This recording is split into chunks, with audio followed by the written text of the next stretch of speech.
Hello there, dear friends. It's time for an astrology update. Let's go ahead and look through the month of November.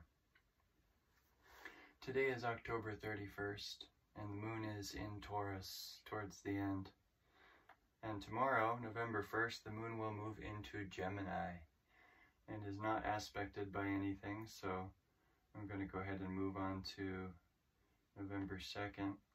And what we're going into actually is a cluster of planets beginning in November. Ketu, Sun, Mars, and Mercury, all in Libra. So if you're a Libran ascendant, or if you have Libra moon, you're probably feeling this. The Ketu would be a sense, all these bright, energetic planets around Ketu would probably push you to want to move beyond old habits that were limiting you. The moon moving through Gemini is, as I said, not aspected by anything, but Rahu is part of the moon, and Rahu has been aspected for a good long while by Saturn, and Rahu is our forward movement, it's our forward expansion, and there's been a sense of bondage around that, and that's just in general. It would have to do with your own chart, what house that was affecting. For instance, if you're a Leo ascendant, Saturn currently is in your 7th house, and this could be a time of testing in your relationships. But then also Saturn is aspecting your 9th house, which is your spiritual life. So it would mean for a Leo ascendant that perhaps your relationship would benefit by you deepening your relationship with God first and coming back to your relationship with a greater attunement with Him. That would be the way I would read that, but let's go ahead and move on here to November 3rd. The moon moves into Cancer, and Venus, right on November, well actually, yeah, it was November 2nd, I missed that. Venus finally moved out of Leo and into Virgo, and that's never fun. Venus and Virgo, the mind is Virgo is the sign of the mind, and Venus is our heart. And what happens when we think too much? The heart closes. It tends to close when we think too much, or when we project too much, or when we live too much in the head. And that is why Venus is considered debilitated in Virgo. And she will spend a period of time there, the month of November at least. And so let's go ahead and check out the next day. So we go with the moon going through Cancer. We have a nice time with the moon rules Cancer. The moon likes Cancer, and as long as it's not afflicted, which it is not, then we have a nice couple of days there. That would be November 4th and 5th. And then moon moves into Leo on the 6th of November. And this is where a lot of action is. As I said, Saturn is opposite Leo right now in Aquarius. So he's aspecting this moon here on November 6th and November 7th and November 8th for a little bit still. And it moves out into Virgo in the middle part of November 8th. So if you're a Leo rising or a Leo moon, you will feel this. Again, if you do have that Leo ascendant, then it would be in the area of relationship and your own personal growth that it would be most emphasized. But when Saturn aspects the moon or conjuncts the moon, these are days when we can get stressed out. So kind of the purpose of these videos is to offer those days in which Saturn is in bondage to the moon, and those days in which we have some greater opportunity perhaps for forward movement towards our goals. But when Saturn is aspecting the moon in Leo, we can see that there would probably be some delays, some obstacles. And why? For our own growth. A difficult planetary period. What do you gain from it? I mean, I have in my notes here, it seems to me God teaches the most through pain. So when you go into a difficult period in your chart, you're going to learn a lot. And that's why I have written, let's see, I actually can't find what I wrote, but it was something along the lines of The most difficult dashas are the ones where we grow the most. So we should be looking forward to these times as opposed to dreading them. You'll move forward a lot through difficult blocks and obstacles in your own spiritual progress. It might not look outwardly like things are going well for you, but inwardly, when they're tough out here, inwardly we grow a lot, and that's the real purpose of our lives here. Because everything else is lost. You only have your spiritual growth.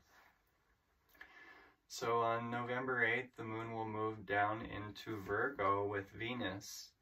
And moon and Venus together is usually a nice, lovely day, but be careful on this day, November 9th and 10th, that you don't let your mind dominate your heart, because it's while Venus is in Virgo, we want to make an extra effort to feel, to remember to feel, and not just to think, because you can get into some karmic trouble that way. The planets are always moving, always challenging us in some way, and it's a good thing to realize humbly that we're here for our growth. And so when we think we know something, and yet what we think we know is a problem, is rising a problem in us because it's contradictory to our reality in some way, then it's better to say, well, maybe I don't know. What do you have in mind, Divine Mother? And to defer to the divine guidance which made your horoscope and controls the perfect organization of the moving lights in our cosmos that instigate our need for growth.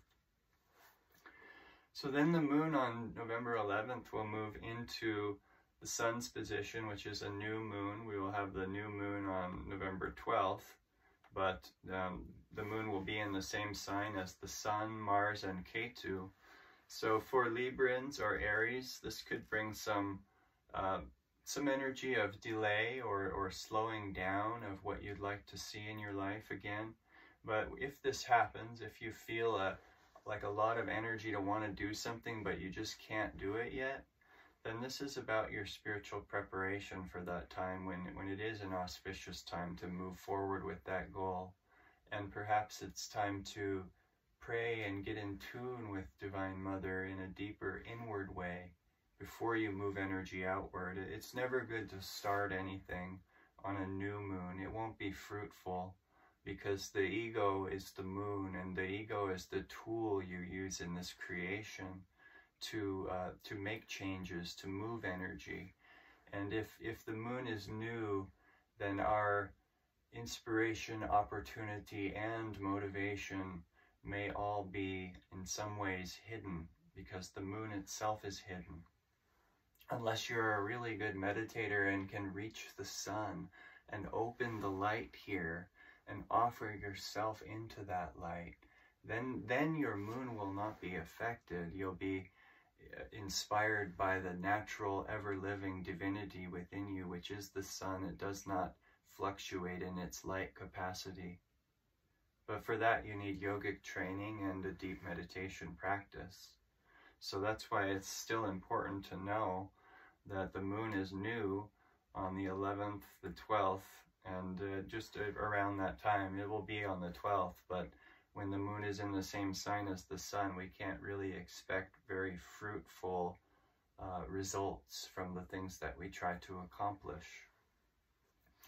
So then we have November 13th. Our friend the moon moves into Scorpio, where he's nicely squared by Saturn in Aquarius. And when the moon moves through Scorpio this year and next year, you will be squared by Saturn in Aquarius.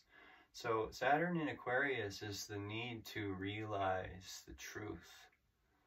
The moon in Scorpio would rather hide from negative emotion that may arise from the truth about your reality. But this is actually an opportunity to be brave in self-conquest and to focus instead on offering up whatever negativity or resistance you might feel to the truth that is surfacing in your life. The truth, as Swami Kriyananda says, is one and eternal. And anything else that's not truth, it's destined to disillusionment. It's destined to destruction. So why hide from the truth? Why not want the truth? We could be wrong. The truth could be different than what we think. So when we have days where our emotions are uncomfortable about surfacing truths, let's pray and offer those emotions upward and say, what would you like me to be as an instrument today? And this is how you transcend your karma, to become an instrument of love and wisdom in the very situation that you really don't like. And it becomes a glorious victory, a situation you would not have traded for anything else. So the moon moving through Scorpio will have some stress on it. It could produce in some people the desire to hide or to not address issues that are coming up in themselves. So that will be November 13th, November 14th, and the early part of November 15th. Meanwhile, on the 14th, Mars moves into Scorpio. And when Mars is in Scorpio, it emphasizes his need, our need, to control the way we feel. And Sister Gyanamata talks about how we make too much of our feelings, that when we don't feel good about something, we tend to call it wrong. But what about when something affects us negatively and we choose to hold our center, when we choose not to respond negatively, but to at least hold silence? This would be a good time to practice that, because something may come up that disturbs our emotions on this very special day, November 14th, when the Mars joins the moon with Mercury, the speaker, the communicator. So be careful what you say on this day to your nearest and dearest who have the ability to affect your emotions. Mars, Mercury, and the moon in Scorpio, all aspected by Saturn in Aquarius, who's only concerned for salvation and truth. Saturn in Aquarius began in January and will last until 2025 in March. And this is a very powerful time of reawakening. Our first chakra is going upward in Aquarius, and Saturn's saying, get out of stuckness. It's time to awaken, bring your Kundalini upward. And this will last for a couple of years, in which we may have stark realizations about who we are, our own limitations, and what it is we actually need to rise above in this life. And now, so the moon will move through Scorpio and end his time in Scorpio, her time in Scorpio on the 15th and midday, and move into Sagittarius. But in the meantime, the sun has moved also into Scorpio, and we have the sun and Mars and Mercury in Scorpio, aspected by Saturn. Now, this could be a really great time for your spiritual growth if you have maturity and humility. But it could also be a time in which you really screw up if you assume that your current level of spiritual understanding is solid, because something may come along to disturb you and your emotions. And it probably won't be a good thing to affirm that you already know everything. And that's where we get into a lot of trouble in our karma, is when we call the karma wrong or the people wrong and refuse to do any inner introspection or renovation. So the moon moving into Sagittarius will come out of Scorpio, and we'll feel Scorpio less, but the sun moves in there. And the sun is with Mars in the same degree on the day of the 16th. Be careful on this day. This is a lot of fire in the emotions. You could do something you regret on this day, the 16th, if you're not careful. The sun and Mercury together are very intelligent, but in an emotional sign like Scorpio, with Mars, a passionate planet, I'll let you do the reading on that one. How will you respond to whatever broils your emotions during this time? It's always best to go with Saturnian approach, which says, I am probably wrong.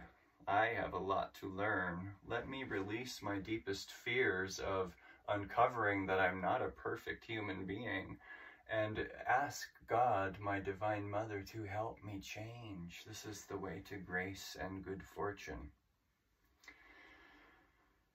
And so Mars, the Sun, and Mercury will spend almost the rest of the month here. So be careful with your maturity and humility around the things that come out of your mouth to the people who you've pledged your loyalty to.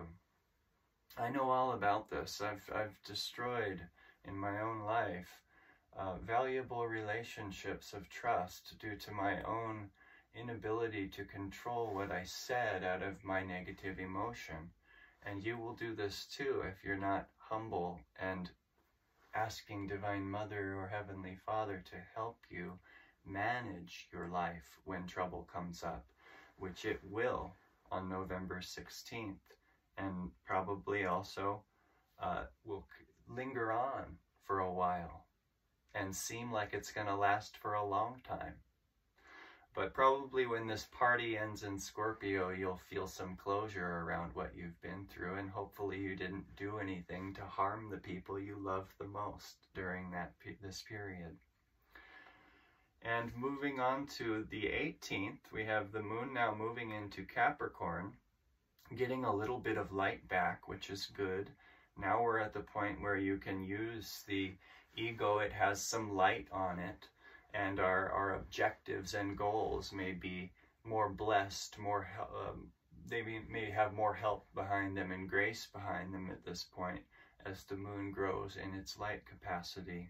And what does the moon do when it's growing in light? It illuminates the shadows here in the dark night of our world.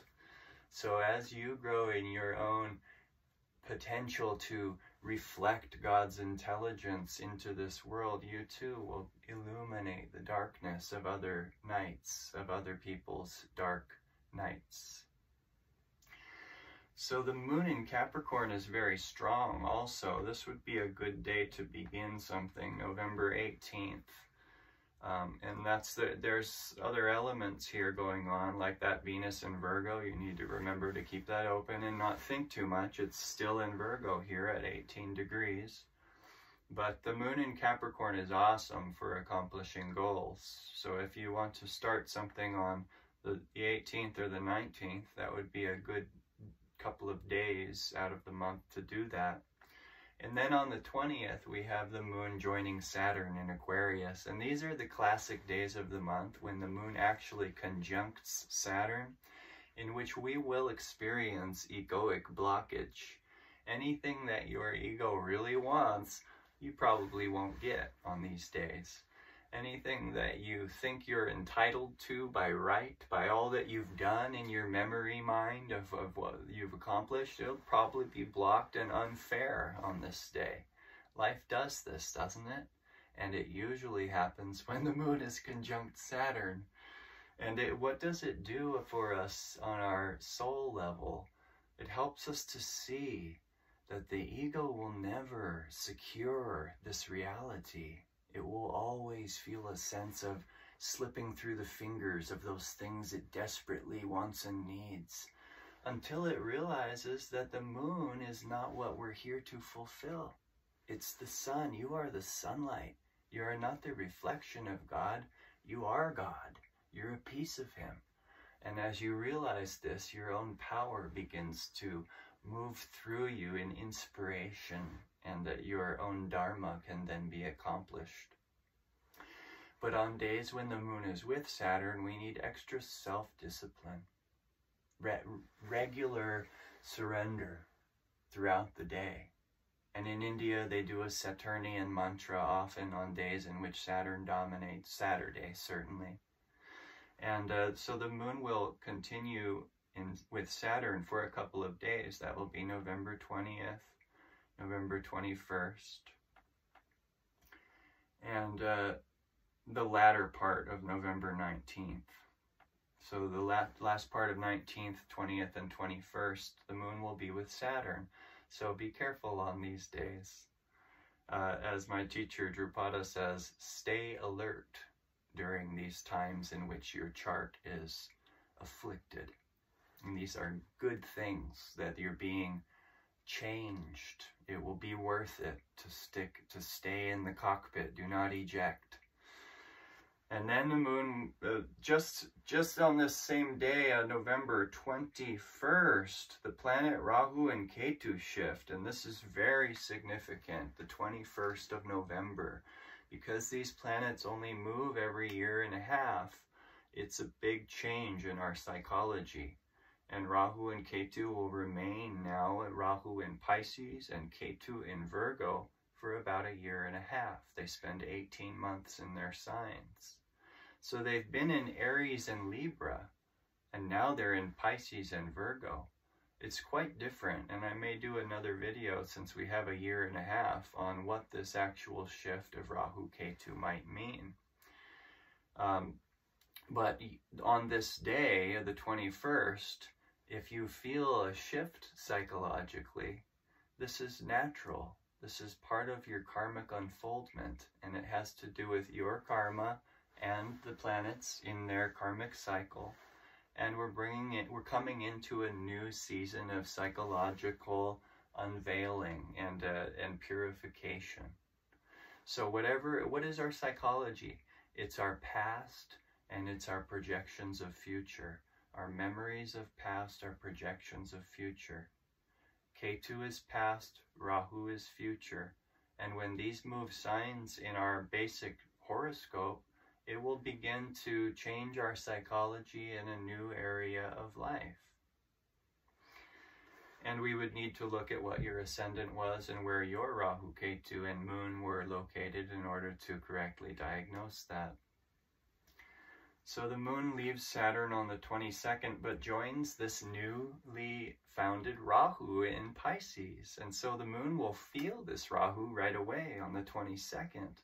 And the 23rd, it's a new Moon Rahu, and Ketu and Venus are down in Virgo. So this is something that if you have a Virgo or Pisces rising, this could bring some growth in your relationship life, not just your romantic one, but the people you work with and the people you serve in your workplace. So be aware that there's shifting psychology happening in everyone. So this should help you have extra patience with those people who are not aware of this at all. Most people in the world are not aware of what even Rahu Ketu mean, much less where their positions are in the sky. And so the Moon will feel Rahu for a bit, but then also it will, on the 24th, will move into Jupiter's domain in Aries, and this is the first time the Moon will feel Jupiter without Rahu in a year and a half. So Jupiter has been afflicted, and it's never good when Jupiter is afflicted. Back in 2020, when all the lockdowns happened, that was Jupiter afflicted. It was Jupiter in Capricorn with Saturn there. Well, now we've had a year and a half of Rahu with Jupiter, and it should be a good thing that he moves on and stops destabilizing this very positive thinking influence in the zodiac. Jupiter is always positive, the guru of the gods, Brihaspati. And you can strengthen Jupiter with his mantra, Om Brahm Brihaspati Ye Namaha. This will help your own positive thinking energy and creative solution energy to flow upward in your spine to the brain. From, what is it? The second chakra is Jupiter. It's your creative, insightful energy that you either deplete through sensual gratification, or you can learn to transmute for higher purposes of brain and heart activity that can lead you to divine contact. So Jupiter moons are good days, usually, and Saturn moons are more difficult days. And so our Jupiter moon day this month would be November 25th. And then that would also be the 24th and 25th. So, and then we go into the full moon, which is November 26th. And this full moon has Mars conjunct the sun. So this will be an energy moon, no doubt. One that might affect our sleep, one that might affect our our patience, because Mars is with the full moon. Mars is aspecting the full moon. This is a fully exposing our impatience. It could. And we may see results worldwide from this particular full moon, because it has some potential anger and reactivity to it. But full moons in general are auspicious, and if you're spiritually mature and humble, you'll gain energy from the challenge as opposed to lose energy from having to battle it. It's only when you think you know what you're doing and you don't consult God for help that these planets can really make a fool out of you. So then let's move on to our next full moon day, the 27th. So the 26th and the 27th, right in there, we'll have our full moon, and it will be full moon in Taurus, which initially would be lovely. It's called the exalted moon. But with Mars aspecting it, it could bring some trouble to our earthly affairs. Taurus is a sign of happy earth, and Scorpio with Mars is an unhappy person or an unhappy group of people, and that sun is their power. So it could harm the earth at this time. Powerful, angry people could harm the earth. But let's pray and hope that this doesn't happen, that we have enough righteously attuned, devotional people on the earth to shift this mass karma to something hopefully less traumatic and cataclysmic. As we move into the moon ending its full cycle, it's November 28th, and still he's aspected a bit in the first part of that day by that Mars, but the full moon has passed. And then moon moves into Gemini again, aspected by a very nice Mercury in Sagittarius. So some respite here we're seeing on November 29th. This is a good day. And Venus has moved into Libra out of Virgo. I'd say this is probably the most celebrated of the planetary moves of the month, because Venus comes out of her debilitation place and enters a place of rest in Libra, which is a great place for Venus. She owns and constructed this area of the zodiac, which is full of empathy, compassion, humbling reflection, and the wish to give and serve humanity. So we've got a nice little mixed bag this month, don't we? Venus moving into Libra is very nice. The Librans have had a hard time of it in the last month, and it will be a very welcome change. The eclipse happened in Libra, and Mars was rising in Libra. So people with that ascendant, they must have had a hard, growth-filled and grateful month or so. But I say grateful because we're always grateful for the growth that happens once the suffering is over. And here we are on November 29th, entering into a pretty nice period in which there's not too much going on besides Saturn aspecting the Sun and Mars in Scorpio. There's plenty of good energy. Moon in Gemini, Venus in Libra, Mercury in Sagittarius, and Jupiter aspecting the Venus in Libra from Aries.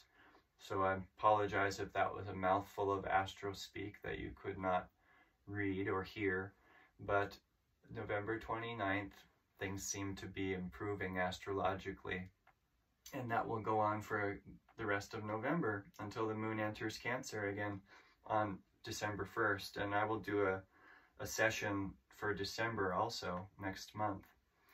But the United States is in its Rahu Mahadasha. This will last until 2031. And the United States does not have a very nice Rahu. It's in the 8th house of death and suffering and humbling lessons. And it is conjunct Mercury in Cancer. And so the United States' way of communicating, of the news and the whole psyop of celebrities telling us how to think, this is a really messed up aspect of American culture. And we need to beware that these people who have been in charge of the communication of the United States, they're very deceptive. And we need to be aware not to be to try our best to hold our own influence from God and our Guru, as opposed to the influence of those who've been given power over our world and this country's communications at this time, because these are greatly flawed and they will continue to be so throughout this decade, and a great source of many of the miseries that we see in this country and in the world are the direct result of false news media. So to be aware that this is a time in which this is being exposed in our country, in America. Don't trust the news, especially those who get paid millions of dollars to report it falsely to you. And I only say this because Mercury and Rahu are in the 8th house in Cancer. It's a very poor place in the United States chart for authentic, truthful communication. And that will be being exposed during this Rahu Mahadasha, which lasts all the way until 2031. So I hope that's not too bad news. I hope this video is not too long for you. And this was just an experiment to see how it went reading through the month. So if you enjoyed it, please let me know in the comments so it will inspire me to make a video like this next month too. And if it's too long for you, you could let me know that too. I'd appreciate any kind of feedback. And for now, God bless you and thank you. If you listened all the way to this, I really appreciate you. Jai Guru, Jai Ma, and we'll see you next time with another Astro update.